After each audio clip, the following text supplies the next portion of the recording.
Hello, hello, hello. Magandang araw. Welcome to my channel. Ako nga pala si Mystico Moreno, or in short, Mismo. At dito sa aking channel, we will manifest love and light sa inyong Tagalog love reading ngayon na mismo.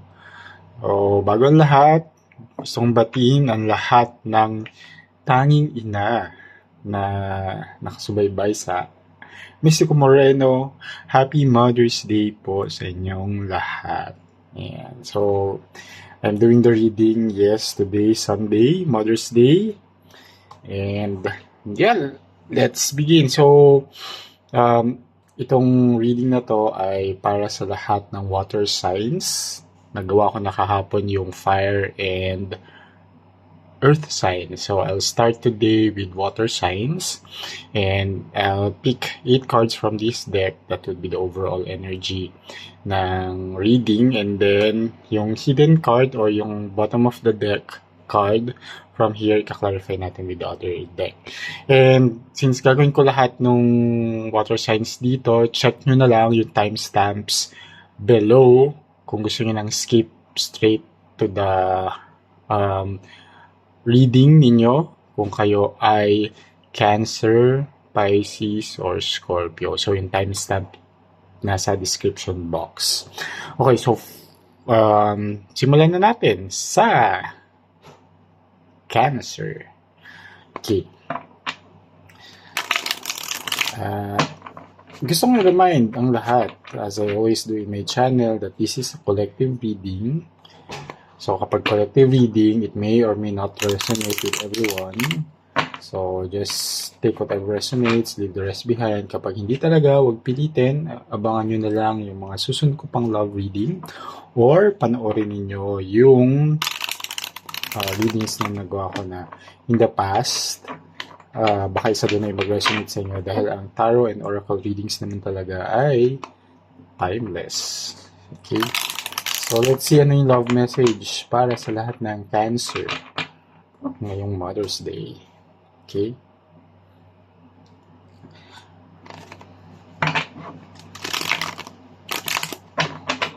Ayan. So, bunot tayo ng 8 cards from this. I'll take the 5th card dahil may ngayon. Okay. First card. Two of Swords. Second card, Seven of Cups. Then the Wheel of Fortune.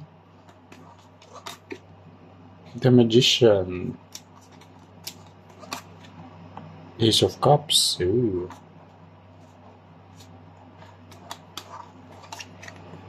Page of Wands. Knight of Pentacles. And last is Seven of Wands.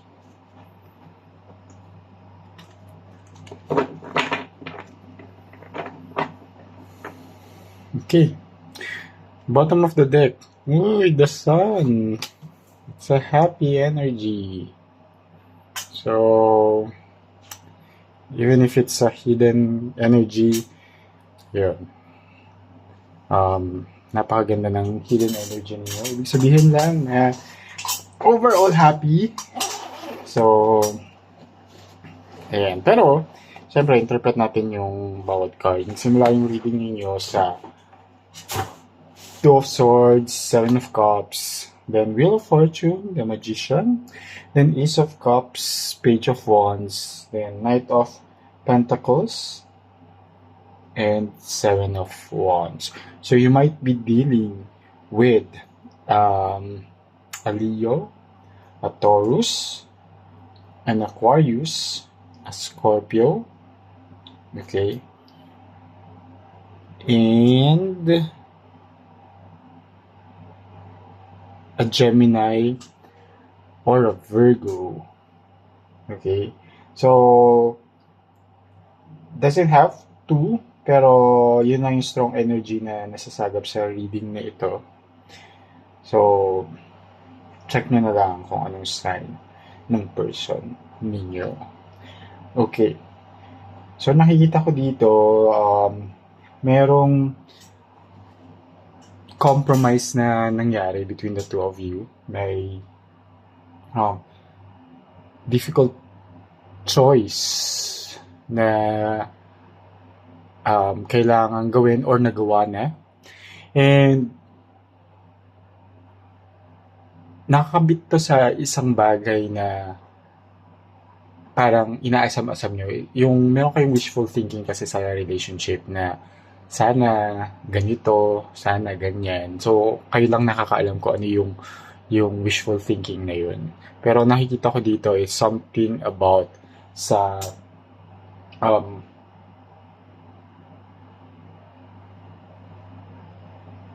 sa isang alam mo yung nag-evolve kasi yung emotion, yung relationship, and at the same time, syempre, as the relationship evolves, the emotions and yung mga feelings na nararamdaman nyo sa isa't isa ay nag-evolve din. Okay? As shown here by the Wheel of Fortune. And nandun na kayo sa point na alam nyo na sa isa't isa na meant to be kayong dalawa. Okay? Pero, despite that, alam nyo sa isa't isa na meant to be kayong dalawa, syempre, may mga bagay pa rin na kailangan i-compromise, di ba? Or may mga difficult choices kayo na kailangan gawin. And ang nakikita ko kasi dito is related to sa something that you're passionate about. Possible na parang sa career siya or a project that kailangan yung i-let go in order to commit fully sa relationship. Not necessarily na parang titigil kayo sa trabaho or what, pero may mga mapipending lang or hindi mo na mapupush at the moment while you are both focused sa growth ng relationship. Okay? And yun yung mga sana, parang may visual thinking na sana magawa nyo siya ng tama, sana tama din yung decision ninyo na i-push tong commitment or yung mga activities leading to the growth of the relationship. Dahil nga, may mga bagay kayo na kailangan isang tabi na dati priority ninyo pero kailangan mag-shift kayo ng priority in life. And here with the Magician, nakikita ko naman din dito na there's this desire to act talaga. Kasi with the Magician card here, nakikita ko, you have all the tools that you need in order to make this successful relationship happen. Yung mga minamanifest nyo rin na mga relationship goals ninyong dalawa is you have the tools, financially capable kayo, so may mga activities kayo that requires finances or financial allocation na magagawa nyo naman, and both are emotionally stable, emotionally mature, and emotionally invested sa relationship. Kaya hindi siya yung parang magdadalawang isip pa kasi parang one foot in, one foot out. Hindi, fully committed naman kayo sa isa't isa. However, yung individual goals ninyo ang kailangang magkaroon ng adjustments. And yun yung, of course, medyo nahihirapan kayo, and I see this is for both sides na sort of i-fully let go din muna or isang tabi muna yung mga bagay na yun. And kaya may mga difficult choices talaga na mangyayari along the way. Pero kasi here, as shown here with the Ace of Cups, there's parang there's so much love, there's so much happiness between the two of you. Very abundant talaga yung relationship. And I can see here with the Page of Wands and Knight of Pentacles,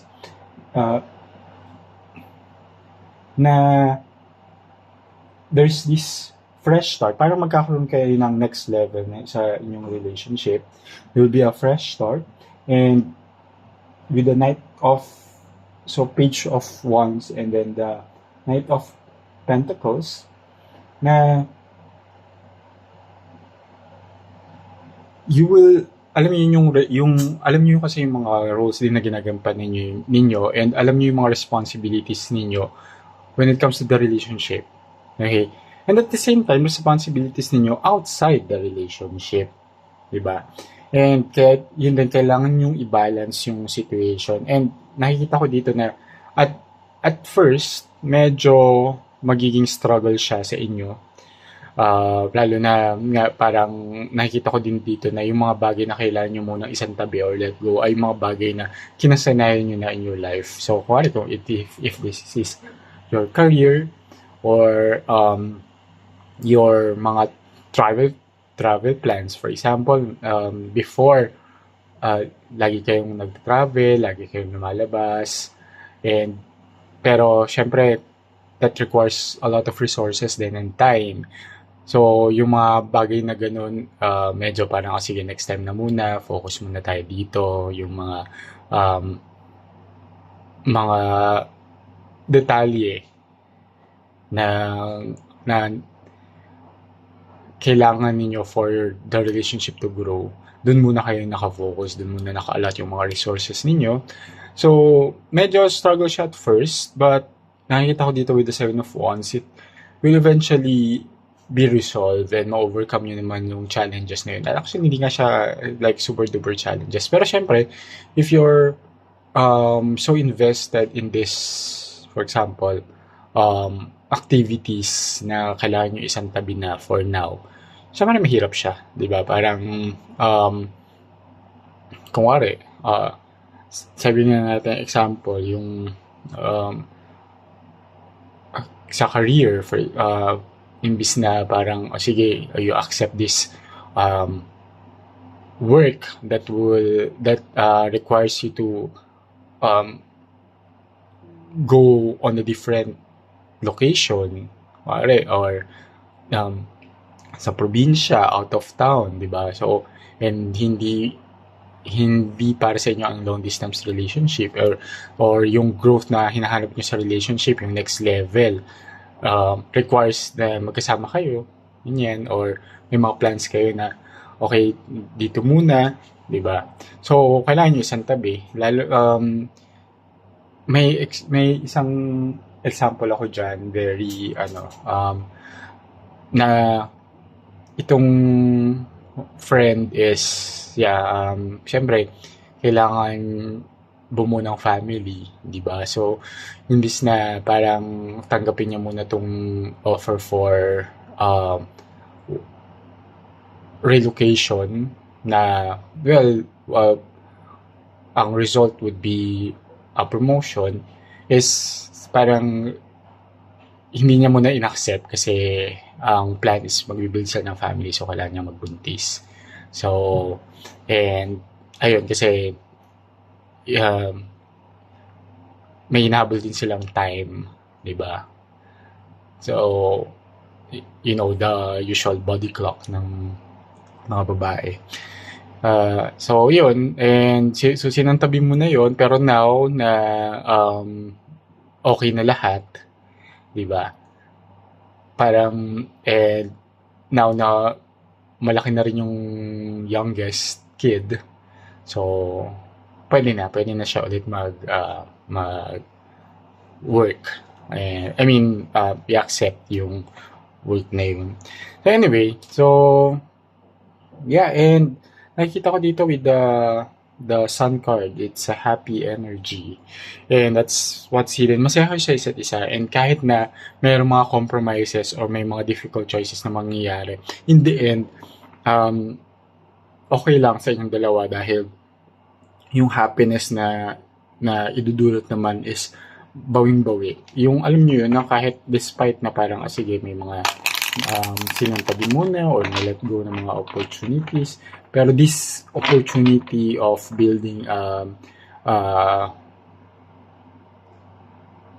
the next level sa relationship niyo is worth it and mas ikasasaya niyo pang dalawa. Pero syempre, tignan natin. Ano pa itong nakakabit na detalye sa sun card.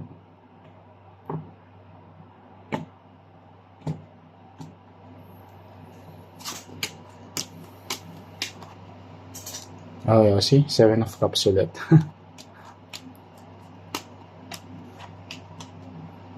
And Ace of Cups ulit. Okay. And then 5 of Coins. So, might be, ironic lang na, di ba, sun card, pero lumabas si 5 coins. Pero dito kasi, parang, sinasabi nga din na, yeah, there's a part na parang, hindi siya, syempre may part of you nga na would be longing to do this and that. Pero kailangan nyo nga muna isang tabi. It's not easy. Hindi siya din talagang fully na, yay, gagawin ko siya, di ba? Or, yay, sasantabi ko muna siya. Di ba, hindi naman gano'n, di ba? Parang, yun nga, yung wishful thinking na, ay, sana kaya ko pa rin itong gawin, even if ito yung choice na pinili ko. Ganun. May ganong feeling. Pero overall, the energy is still happy. Diba? Some more, lumabas ulit si Ace of Cups, which is double confirmation lang nitong Ace of Cups dito. Na there's so much love, there's so much happiness, there's very abundant yung pagmamahalan ninyo na natatabunan whatever man yung 5 of Coins energy or the feeling of loss and sadness na dulot nung mga bagay na kailangan nyo i-let go. And lumabas ulit si 7 of Cups. That's a double confirmation lang na yung sadness na yun is caused by that wishful thinking. Pero overall, yes, happy kayo together. Ayan. So sana nakatulong itong reading na to. Abangan nyo na yung mga susunod ko pang love reading. Now, let's proceed to Pisces.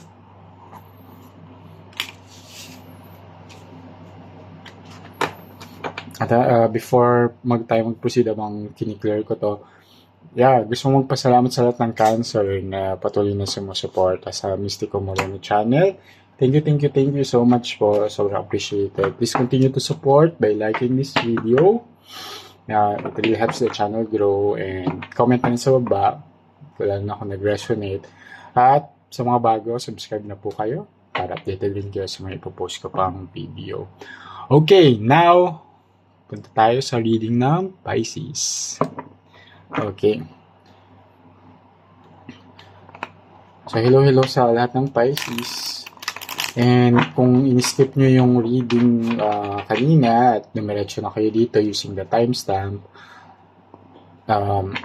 ayan, gusto ko lang i-remind ulit ang lahat na this is a collective reading, so it may or may not resonate with everyone.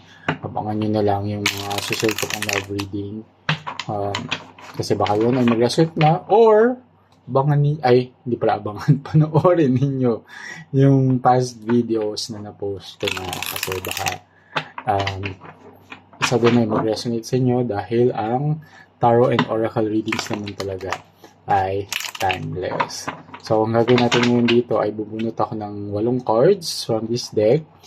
That would be the overall energy or the main energy ng reading sa love message for this for today. Sakto Mother's Day pa. So, let's see. I'll get the 5th card and check din ano yung bottom of the deck energy. So, first card. Oh, the World agad. Okay, the Star. 5 of Swords. Ace of Cups. The Hanged Woman. The Moon. Puro major arcana. Ace of Pentacles, and Eight of Pentacles. Okay, so far very positive naman yung mga, except for the Five of Swords, pero minimal lang siya. Bottom of the deck, si King of Wands pa. So it's the hidden energy or the energy you don't see coming or you're not aware of pero nasa connection ninyong dalawa. Okay. So, you have the World, the Star, Five of Swords, Ace of Cups, the Hanged Woman, the Moon. Sorry, excuse me. Ace of Pentacles, Eight of Pentacles, and King of Wands, hidden energy. So you might be dealing with a Leo, okay, Aquarius, Taurus, and Scorpio. Pwede rin Pisces. Yan. So, yung mga signs na yun, pwede yun yung sign ng person ninyo but doesn't have to. Yun yung strong energy na nasasagap sa reading na to. Okay. So, I can see here na this is a long-term relationship that na umabot na rin dun sa, so completion. As you can see, it represents the energy na parang married na, happily ever after. And it also depicts this fulfillment, sense of fulfillment. Doesn't mean na parang kinasal na kayo or ayun, umabot na sa ganung level yung relationship. Pero it's still in the beginning. Pero there's a sense of fulfillment being together, yung kayong dalawa. Kasi this is something din na ikaw mismo, ito yung pinangarap mo. You've been hoping for and pinagdasal mo to, talagang ito yung everyday minamanifest mo, pinagpipray mo, and then dumating siya. And yung pagdating na yon is already something to celebrate para sa iyo and something na nag-fulfill din sa mga plans mo in life, lalo na when it comes to relationship and romance. Okay, although kahit lumabas tong Five of Swords, very minimal lang siya. Nakikita ko lang dito is meron lang mga parang naging conflict lalo na recently or even in the past, yung mga conflicts ninyong dalawa, actually mas nakatulong pa yun for the relationship to grow. And that those conflicts, na-resolve nyo siya.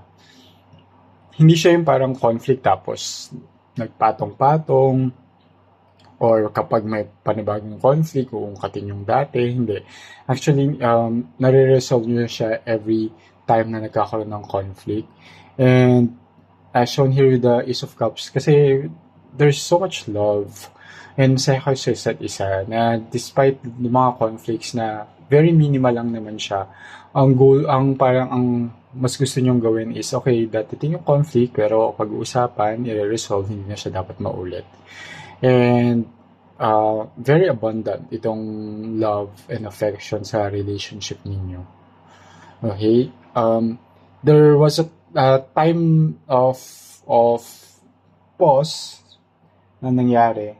Actually, parang recently, nagkaroon lang ng pause and that pause allowed you to reflect on many things about the relationship and eventually surrender and accept that ito yun,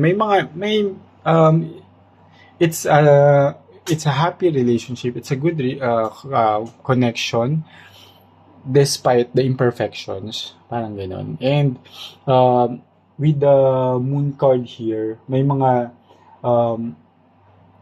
insecurities pa rin every now and then. Actually, feeling ko yun din yung yung reason for the Five of Swords, yung mga conflicts is rooted siya sa mga insecurities ninyong dalawa. Na minsan nagtitriggeran kayo, but despite that, yung triggers na yun allowed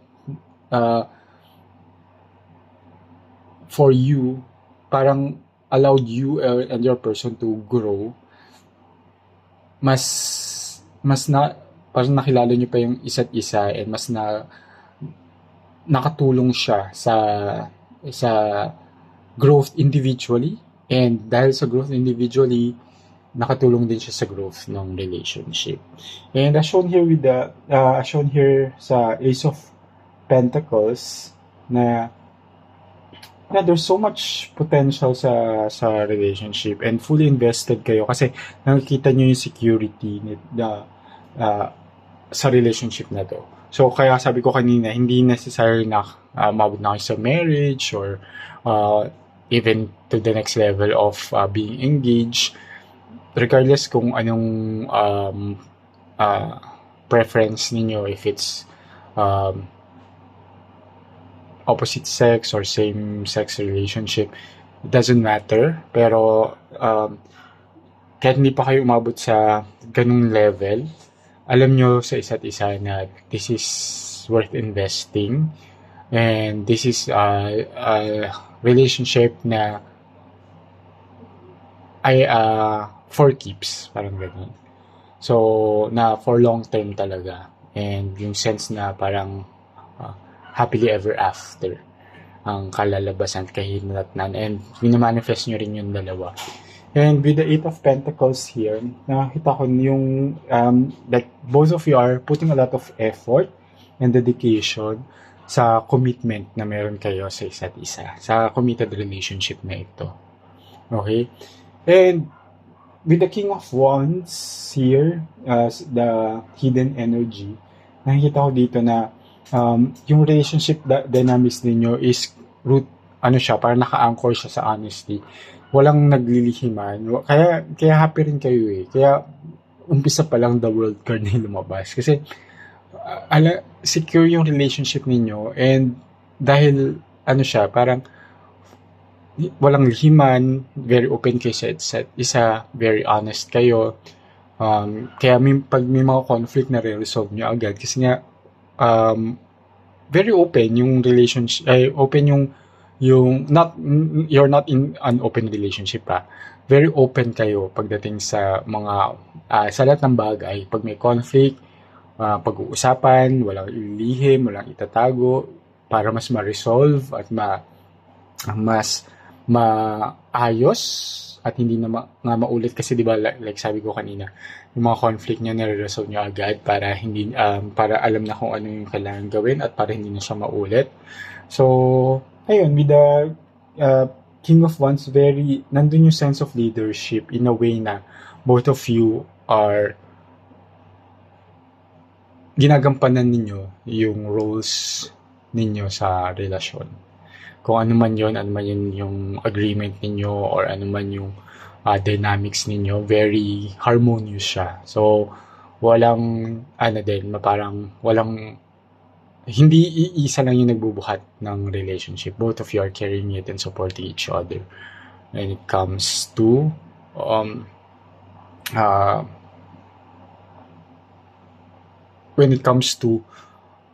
the relationship dynamics. Ayun. So, ayan. Pero tignan natin ano pa yung nakakabit na energy dito sa King of Wands.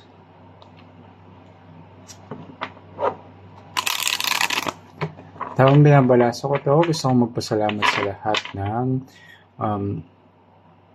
Pisces na patuloy na sumusuporta sa Mystical Moreno channel. Okay. Thank you so much po.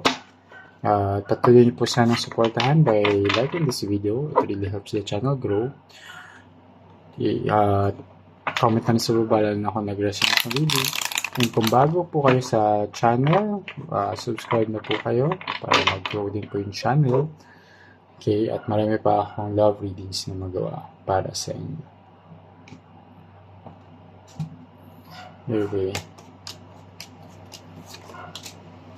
Okay, Five of Wands, the Fool, and the High Priestess. Okay, so again, may mga conflicts lang kayo na kailangan pang i-resolve. Okay? And with the diba, Five of Swords kanina is conflict, but at the same time, there's the Five of Wands, another card of conflict. But more on what you want in the relationship. Medyo may mga lang din kayo. May point of view ang bawat isa pagdating sa relationship. But everything is mariresolve naman siya again dahil nga full of love and very abundant ang pagmamahal ninyo sa isa't isa. That's why here with the Fool card, it will always alam mo yun, yung every time there's a conflict, there's always a fresh start again between the two of you. Hindi siya yung parang, okay, conflict, tapos na, away.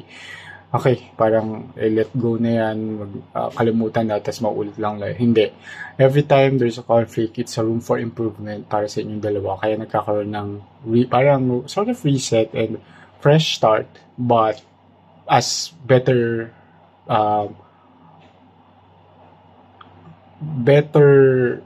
couple, diba? I mean, individually being better persons na contributing dun sa kaayos pa at ikabubuti pa ng relationship. And with the High Priestess here, nakikita ko dito that you're both also using your intuition and trusting yung ano ba yung tamang gawin? Ano ba yung mas nararapat? Tama ba na parang magkaroon ng grudges or let go na lang kapag may conflict? Alam niyo yun, you're both using your intuition, and nakikita ko kasi dito that both this connection is a soul level connection. Alam niyo yun na feeling nyo soulmates talaga kayo, at dahil yun yung nararamdaman nyo sa isa't isa, alam niyo na kailangan nyo na i-resolve yung mga conflicts para mas maging maayos yung relationship ninyo, kasi alam nyo na kayo din talaga para sa isa't isa. Okay? Ayan. So, sana nakatulong itong reading na to. Abangan nyo na lang yung susunod ko pang love reading. So, let's proceed na sa Scorpio. Ayan.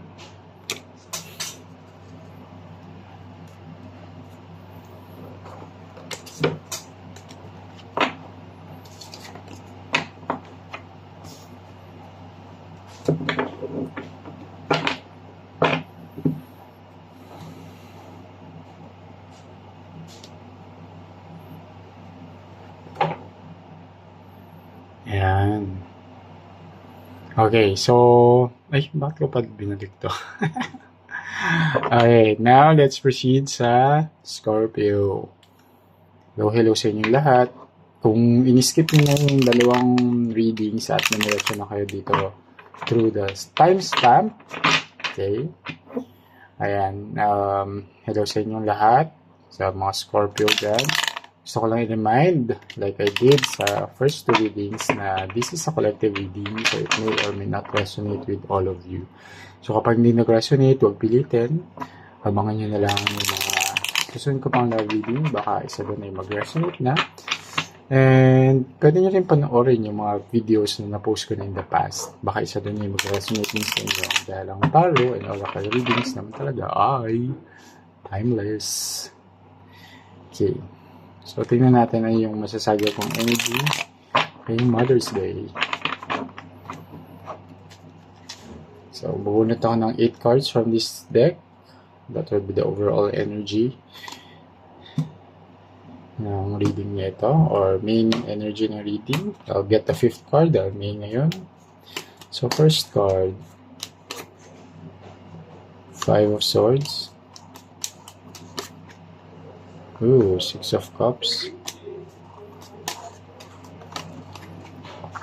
Justice.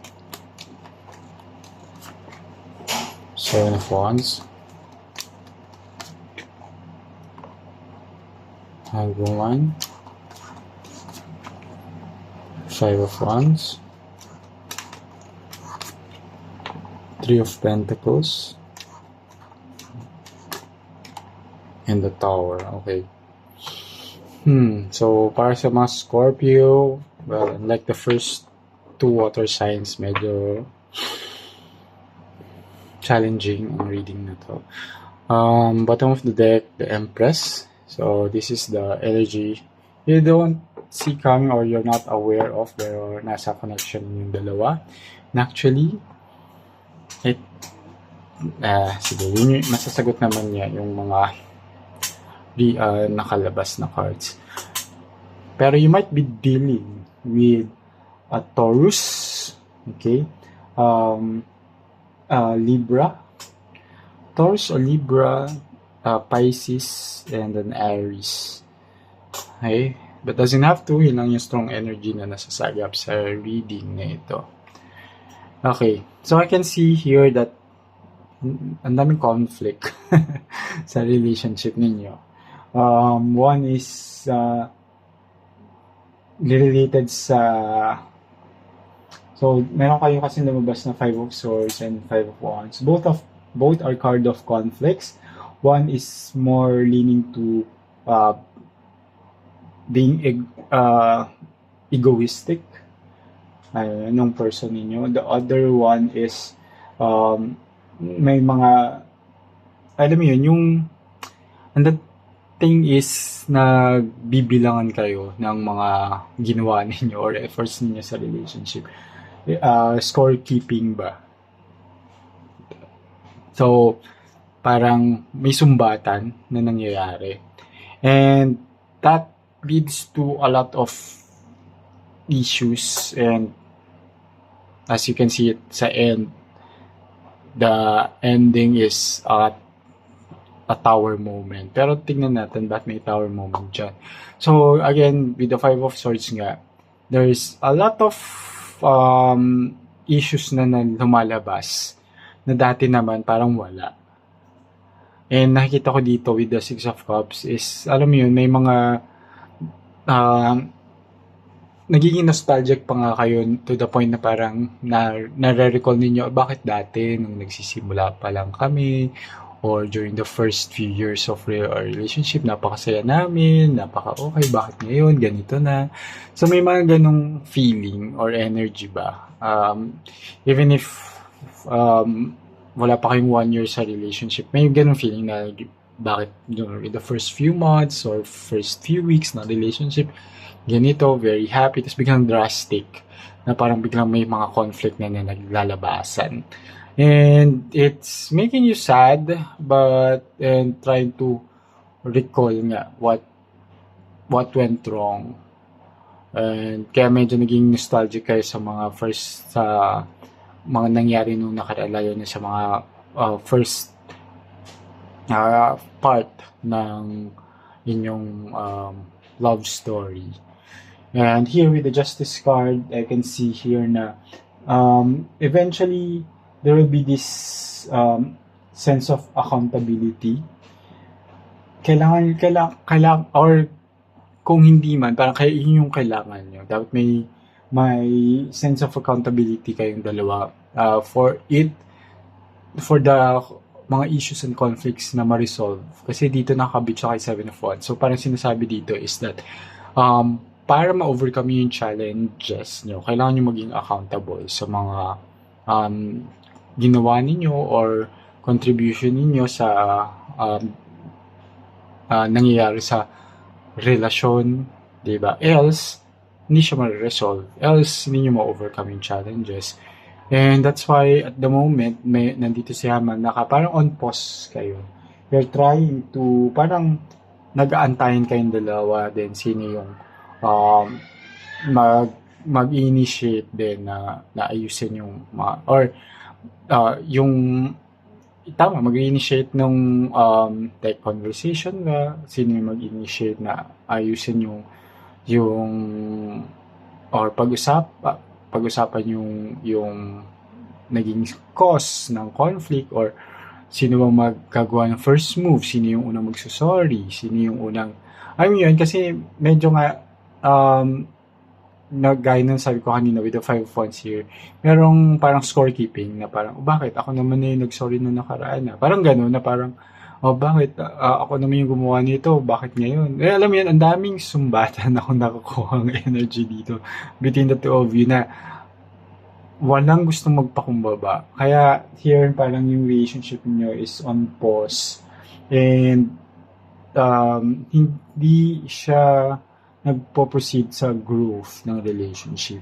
And that growth is para mangyari siya, kailangan nyo talaga ng collaboration kayong dalawa, shown here by the Three of Pentacles. The growth, kasi Three of Pentacles is a card of growth.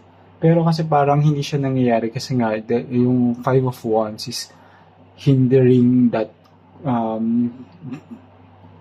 growth through collaboration. Diba? And kaya eventually, magli-lead siya into a tower moment. So, tower moment here ang nakikita ko dito. This sudden change or shift sa energy ninyong dalawa is someone will eventually parang walk away from the relationship. Yun. So, ayan. And, pero, tingnan nyo, yung hidden energy dito is the Empress card. So, the Empress card is a card of so much love and care and nurturing energy. So, despite, ang nakikita ko kasing energy dito is despite that nga na parang may scorekeeping nagaganap or may maraming conflict, may pagka-egoistic yung person. Pag binuksan ninyo yung puso niya, ganyan, or kung ano siya, onion siya, tapos binalat-balatan ninyo, yung core niya, yung what I want to, I'm trying to say is, ano siya, this person really cares naman sa inyo. Pero, meron siyang lang na traits na hindi kaaya-aya. Pero kung tatanungin ninyo kung yung person niyo mahal kayo and does this person care? Yes naman. Pero tingnan natin, bakit ganito yung nangyari despite that care and love na capable din naman yung person niyo. I think, ano siya, yung mga rooted siya kasi sa mga pinagdaan niya in the past and how he was or she was brought up. So, kaya may mga ganyang quality siya. Pero tignan natin. At habang binabalasa ko to, gusto ko lang magpasalamat sa lahat ng Scorpio na patuloy na sumusuporta sa Mystiko Moreno channel.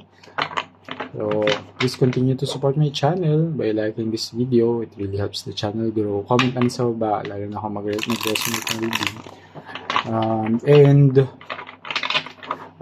Yun, sa mga bago, subscribe na po kayo.